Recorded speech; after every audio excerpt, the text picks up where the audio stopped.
m'a beaucoup intéressé. Bien-aimés frères, regardez, au mois de mars de cette année, l'homme de Dieu Wadfrank, il devrait aller en Israël. Il devait parler là. Dans le Parlement. C'était prévu comme ça. Mais les choses se sont embrouillées. Il n'était plus. Mais le 25 du mois passé, il a parlé de nouveau de ce voyage. Il ira chez les Juifs, invité par une. La proposition est que lui, qu'il aille jusqu'à parler dans le Parlement.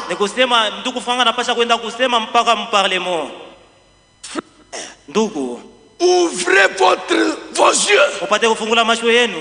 L'évangile, nous observons tout ce qui arrive là. Toutes ces invitations, ça nous montre que l'évangile est prêt. Et les Juifs, c'est un signal fort. Quand l'évangile retourne chez les Juifs, l'enlèvement aura lieu.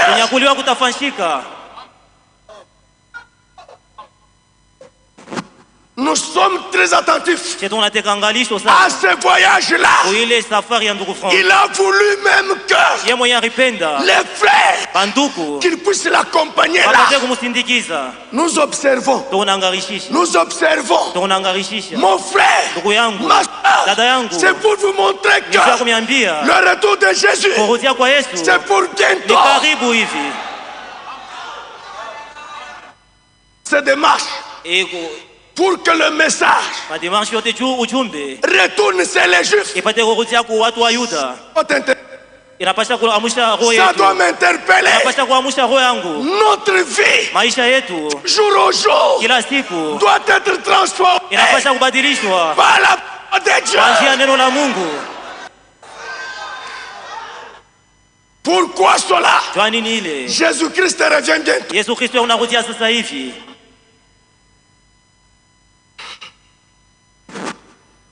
Bien-aimés frères, en rapport avec 2 Jean 7, parce que nous attendons ce retour. Nous n'attendons pas la tête qui est arrivée en 63.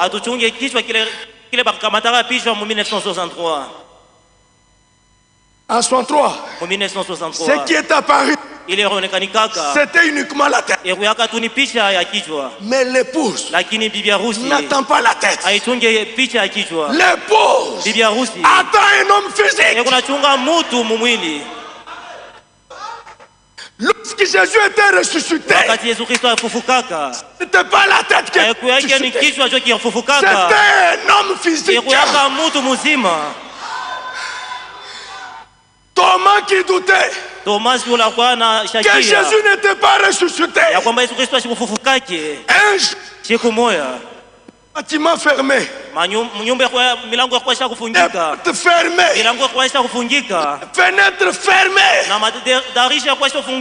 Jésus qui était ressuscité dans le corps de résurrection. Jésus qui était ressuscité, énorme, bien-aimé. Il est apparu dans la chambre où ils étaient, en apparaissant là, comme il savait que Thomas doutait, il lui a dit: Thomas, viens. Thomas, regarde-moi. Touche mes mains. Ce n'était pas les mains d'un esprit, mais c'était les mains d'un homme dans le corps spirituel. Un corps visible. Un frère, Il a dit, comme tu doutais, regarde la côte. La côte où j'ai été troué. Touche dans la côte. Quand il a touché, il a dit, mon Seigneur et mon Dieu.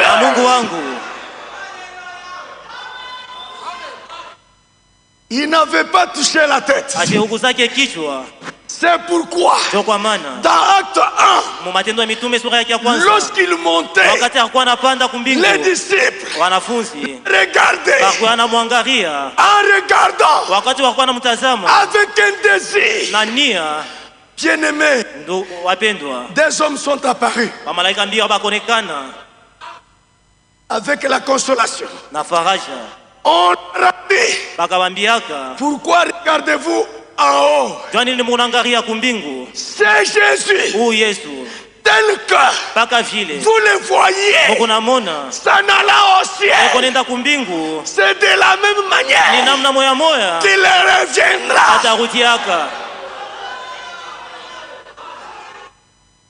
Le jour de la Pentecôte, on a vu langue de tête, les langues de feu qui étaient descendues sur les apôtres. Ce n'était pas ça le retour. Ça c'était l'apparition. Frère aimé, nous attendons un homme physique. Cet homme-là, quand il viendra, notre époux, quand il viendra, il ne pourra pas piétiner la terre. Il se tiendra dans l'air. L'épouse qui sera atteint la perfection. Parole de sa part. Son esprit. Quand lui apparaît, l'épouse quitte la terre. Nous allons nous rencontrer dans les airs. N'est-ce pas merveilleux?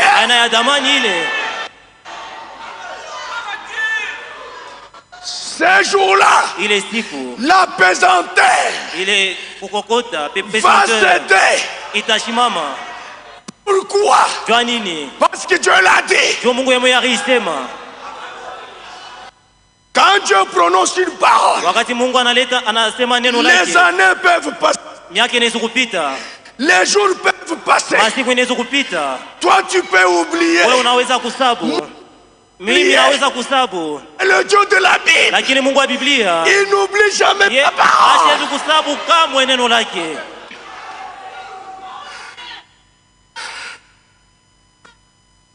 Bien-aimés frères, le retour de Jésus, c'est une réalité.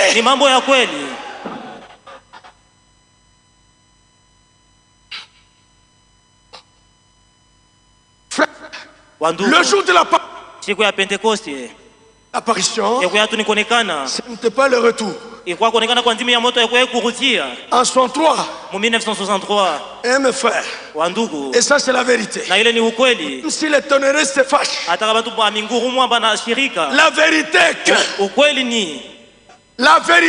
que c'était la tête. C'était l'apparition. Dieu s'est laissé photographier. Jésus s'est laissé photographier la tête. Oh frère, comment le retour a déjà eu lieu en 1963? Parce que c'est Branham seul qui est l'épouse. Le mensonge du gars. Branham ne l'épouse. Il est seulement le messager. L'épouse de Christ est constituée des élus du monde entier. Même les Juifs partent de l'enlèvement aussi. Oui. Quelques Juifs qui avaient cru le message, ceux-là, nous serons à table avec eux.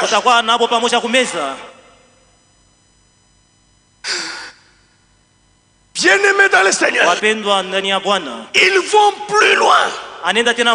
pour nous tromper que cause de cet événement-là, c'est Branham seul qui avait eu la plénitude de l'esprit dans cet âge. C'était un mensonge. La plénitude de la divinité était dans un seul homme. Son nom, c'est le Seigneur de gloire. Lorsqu'il est monté, la même divinité là est rentrée, pas dans un seul homme. Le Saint-Esprit, comme promesse du Père, est retourné à l'église. Branham a eu une portion. Franck a eu une portion. Toi tu as une portion. Il a une portion. Dans l'église du Seigneur.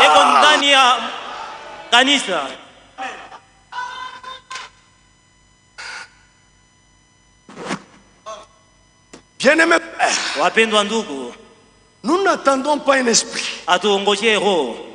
Frère, ça sera magnifique. Hein? Il viendra sur la nuée. Mon frère, ma soeur, il a été dérobé par la nuée. Sachez une chose, quand il viendra, ces jours-là, la profondeur qui sera dans les pots, la même profondeur dans les pots, il y aura l'attraction.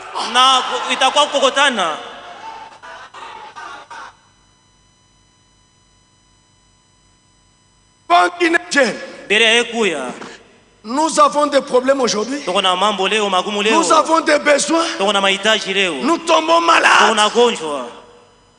Parfois, il y en a qui pensent que parce qu'ils passent par les moments les plus durs, Dieu l'a oublié. Frère, c'est Dieu là. Il ne peut jamais oublier son peuple. Même dans la souffrance, il est toujours Dieu.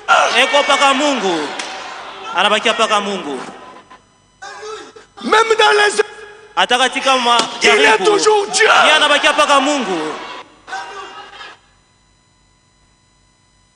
Même lorsqu'il n'y a plus d'espoir, amaigri, comme Florence, en Afrique du Sud. On l'a regardé. On disait que c'est fini pour les. Oui. Ça peut être fini pour les hommes. Que Dieu n'a pas encore signé. Même si les médecins déclarent forfait, il y a un Dieu. Néanmoins, il y a un Dieu qui a dit, moi, je suis Jéhovah, qui vous pardonne de toutes vos iniquités.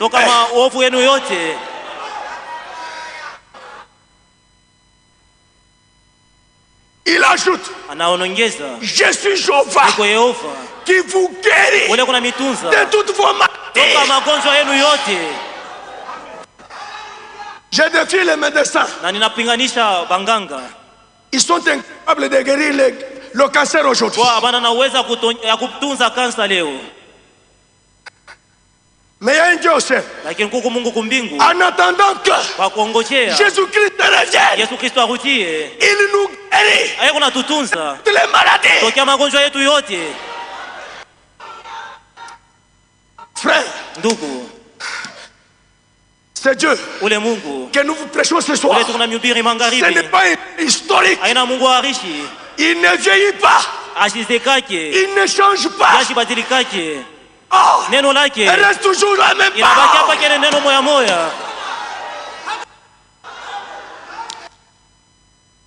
Frère, il y a une soeur. Elle a fait 10 ans sans porter le bébé. Elle a pris le produit. Les médecins ont tout fait. Ils sont échoués. Cette soeur-là vient. Elle demande la prière. Le Dieu qui a dit, parmi mon peuple, il n'y aura pas de stérile. Cette soeur-là, Dieu du ciel, il lui a donné un enfant aujourd'hui. Les médecins, qu'est-ce qui est arrivé? La soeur dit seulement la prière. Le docteur dit seulement la prière. Montrez-moi celui qui est toi. Le problème ce n'est pas ça. Le problème c'est de croire à celui qui bénit.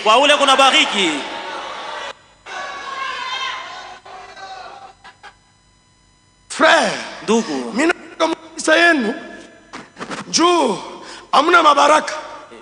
je quitte votre église parce qu'il n'y a pas de bénédiction. Les gens ne sont pas guéris là-bas. Parce que tu n'as pas la foi. C'est lui qui vient la foi. Le Dieu des promesses. Le Dieu de la Bible. Il doit les bénir.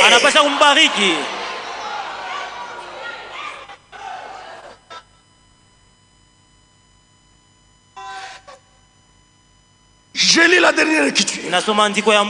Dans Ésaïe 49. Écoutez ce qui est dit.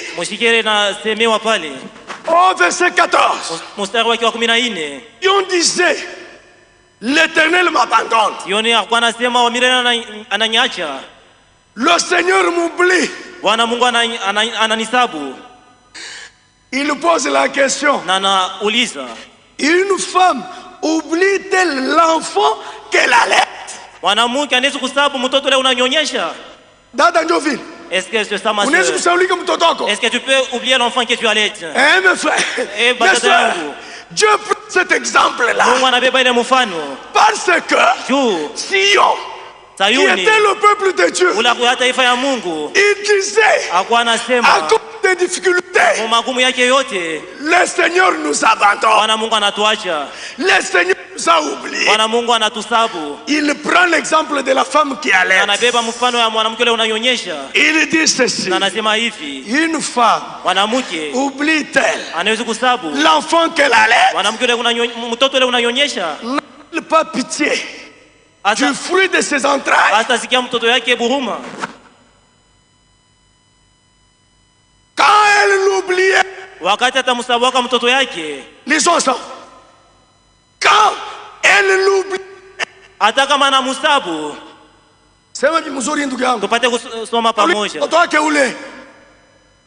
cet enfant-là. Quand elle l'oubliait, la signature. Moi, je ne t'oublierai jamais.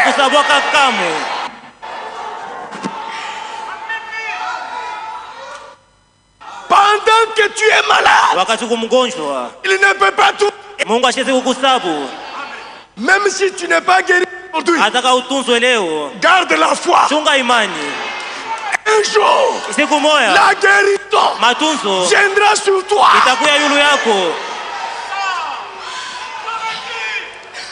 Au travail, on te menace, on fait des complots. Lui a dit, si l'on forme des complots contre vous, cela ne vient pas de moi.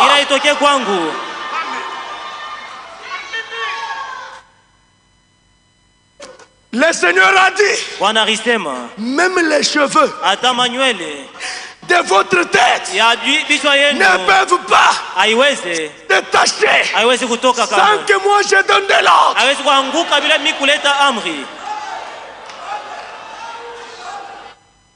Lorsqu'il est sorti de la tombe, dans sa main, il avait la clé de la mort.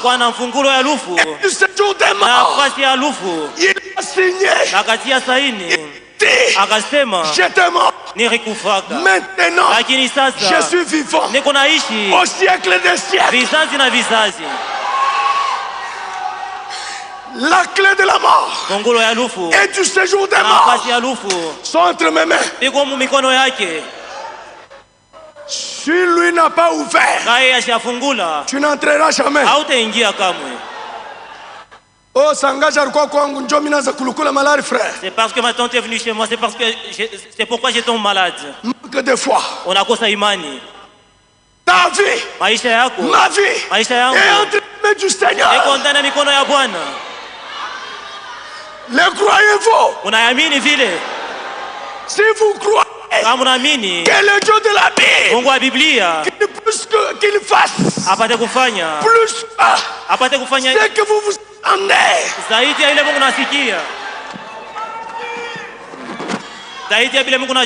Le Seigneur ne peut pas oublier son peuple.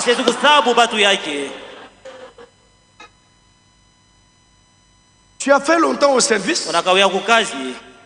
Tu n'as pas obtenu la promotion.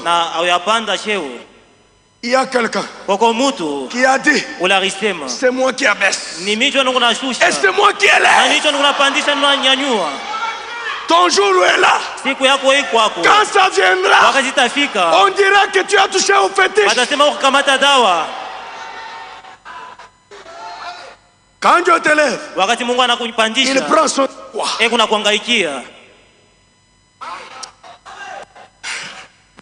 Est-ce que vous comprenez? Avant que Jésus ne vienne, entre-temps sur la terre, il s'occupe de nous.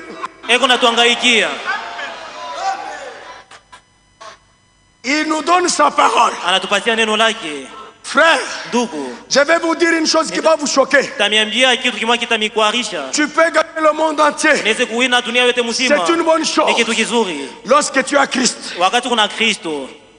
Mais si tu gagnes le monde entier sans Christ, oh, tu n'es rien. Le monde et sa convoitise passeront. Mais la parole du Seigneur demeure éternellement.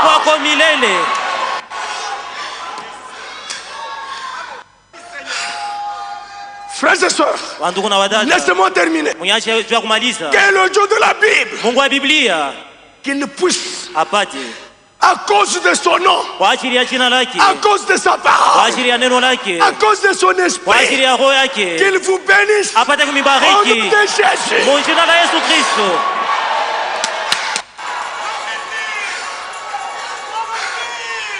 Il y a quelqu'un qui est qu'il sache que celui-là qui est mort sur le bout de calvaire, il est vivant.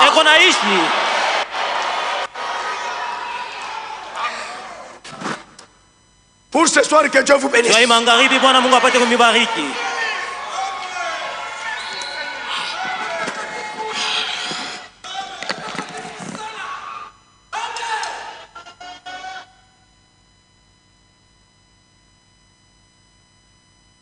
Nous pouvons nous lever pour la prière.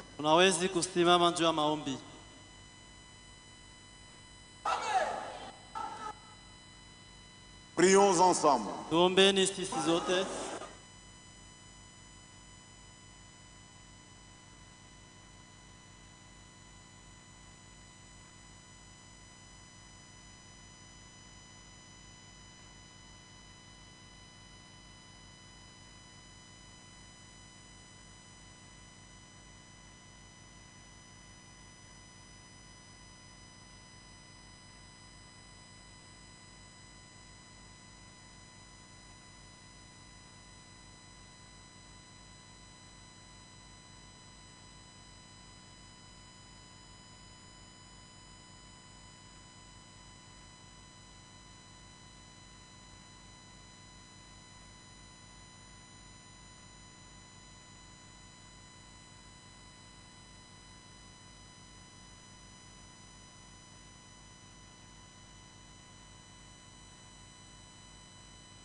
Seigneur Dieu et notre Père,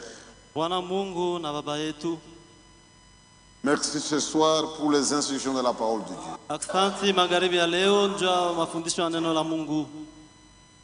Et nous pouvons nous estimer heureux en tant que lui de Dieu. Il y a quelque chose qui se passe parmi les églises.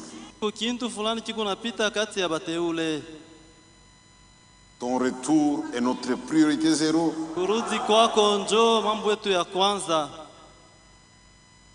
Et parmi la véritable épouse, l'église épouse, il y a cette pensée principale. Et tu nous instruis comment nous préparer. Viens à notre secours. Et fais en sorte que nous puissions être prêts pour ce grand jour de rendez-vous. Et pendant cette traversée du désert, nous avons des problèmes, nous avons des besoins. Tu nous as consolés ce soir. Tu connais tout. Et tu conduis chaque chose de la bonne manière. Donne-nous de la patience. Car tu es un secours qui ne manque jamais. Bénis tes fils, bénis tes filles. Puisses nous consoler, Seigneur, dans ta grande miséricorde. Et puisses nous fortifier dans cette marche pour que nous puissions atteindre la destination. Bénis ton serviteur que tu as utilisé pour que nous écoutions la parole de Dieu. Bénis tes fils et tes filles qui sont venus dans cette église depuis le matin jusqu'à 7 heures. Nous croyons que tu es un Dieu qui écoute, un Dieu qui répond, un Dieu fort, un Dieu qui guérit toute maladie, un Dieu qui parle la chose arrive. Que ta main nous garde, nous protège, nous conduise sur le chemin du retour. Agis dans nos cœurs, selon ta grande miséricorde, et honore notre foi dans la parole de Dieu. Nous croyons que tu le feras. Et nous avons ici demandé avec foi, le faisant au nom de Jésus, notre Seigneur et Sauveur. Amen. Amen.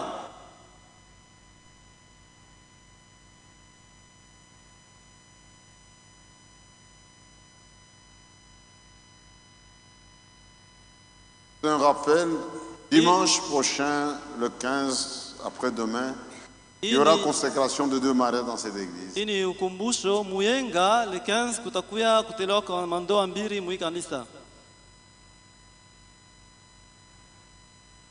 De bien vous habiller.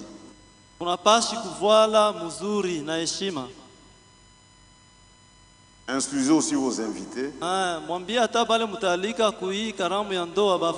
ne viennent pas au marché. Ils viennent dans la maison de Dieu. Il faut un minimum de respect. Ou habiller. Si quelqu'un vient en pantalon,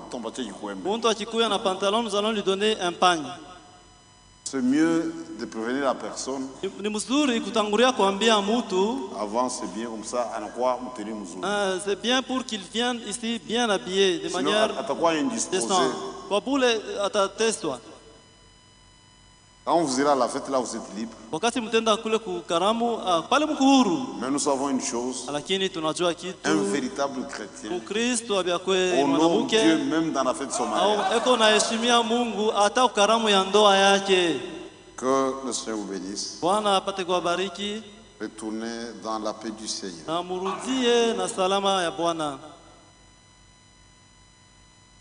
Et la mariée qui ne s'habille pas bien, nous avons des tricots pour l'aider.